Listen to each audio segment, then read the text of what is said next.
Hey, everybody. Welcome back to the Restaurant and Bar Marketing Podcast. This is Erik Shellenberger from Los Angeles, California. I want to talk about restaurant menus and our menu pages on our websites. So the menu is a very good way to get more eyeballs on your page if someone's searching by menu item. So if you have something like the best Philly cheesesteak in town, best prime rib, something that's actually searchable, not all menu items are, so don't let anybody tell you that you need to have every single one of those menu items ranking well in Google, because you don't. But the big ones, barbecue items are big. Anything that's a famous type of menu item, Philly cheesesteak is a really great example. But anything like that should rank in Google, and we should do our best to get everything to the top of these search engines. And that's the point of the menu. Other than, of course, when someone is already decided on you or they're about to decide on you, they look at the menu, sure. But if we're at it, if we get some more eyeballs on our website because the menu brings them in, not necessarily the homepage, then all the better. There's 3 types of menu, and I'll kind of go over those now. The first one is a photo. So this is a PDF, and these are all clients of mine, and these are various stages of where we are right now working through the menus, and these are going to improve. But 3 great examples of the 3 different ways to do it. So this is a PDF, which is basically a picture of a menu. It's not live text. So if you try to click and drag across this, nothing highlights because this is a big JPEG. So this is basically, I think, 4, 5, 6 pages of pictures. So Google can't crawl this. Google can't try and figure out what's on this. It has no idea. All it sees is a blank picture. We can put our alt and meta information in there, which I'll get to that. That's what Google reads to determine what that's a photo of. And we can name it accordingly. So this is the title right here, Drunk Monk Menu, Drinks, Web, and there's the size.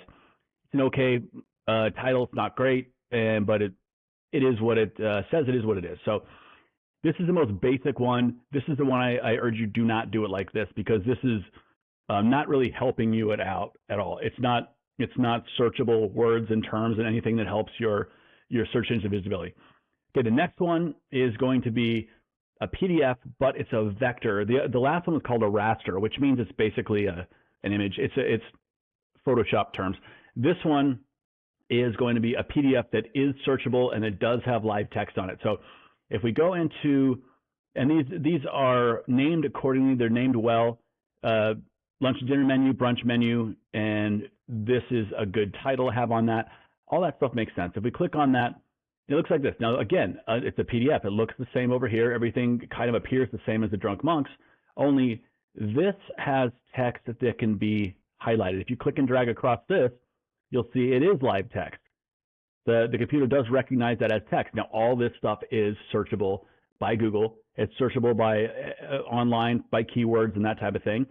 It's if you add photos to these menus, you don't have to go Denny's, but if you add photos to it enough to where you have different dishes in there, and now you have the opportunity to put an alt and meta description on those.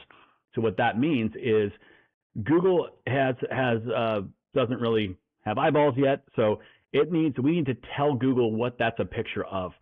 So when you're uploading a photo, I'm not going to walk you through how to upload it because all website platforms are different.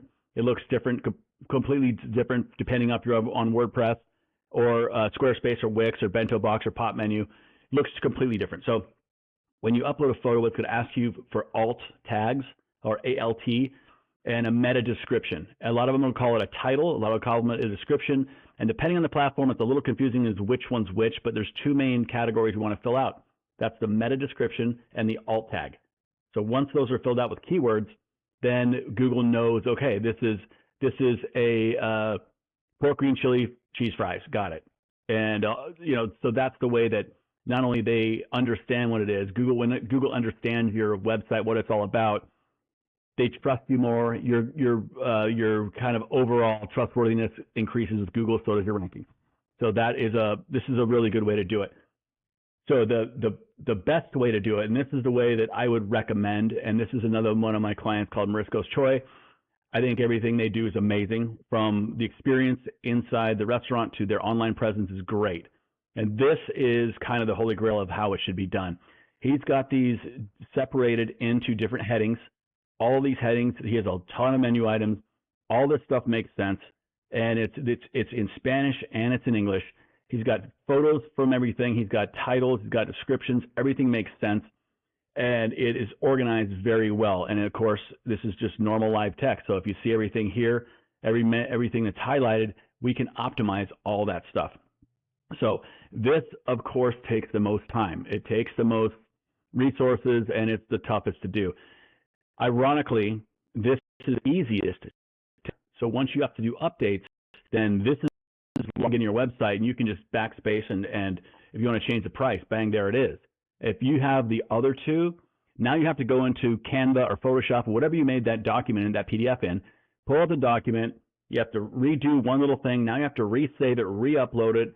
Then if it's the wrong size, since PDFs like to upload as a gigantic 10 meg file size, now you have to re-optimize the whole thing, and it gets to be a drag. So I would very much recommend doing the work up front, getting a live text menu like Marisco's Choi has, and doing it right the first time. There's no disadvantage to this other than the amount of time it's going to take to set up originally. But have a web designer do it. Have them structure it just like this. So if you have to make an edit and you log into it, it's really easy to see where everything is, and how to edit everything is basic. So that's it. I just want to do a real quick, the 3 different types of menus online, and hope this helps. Thank you.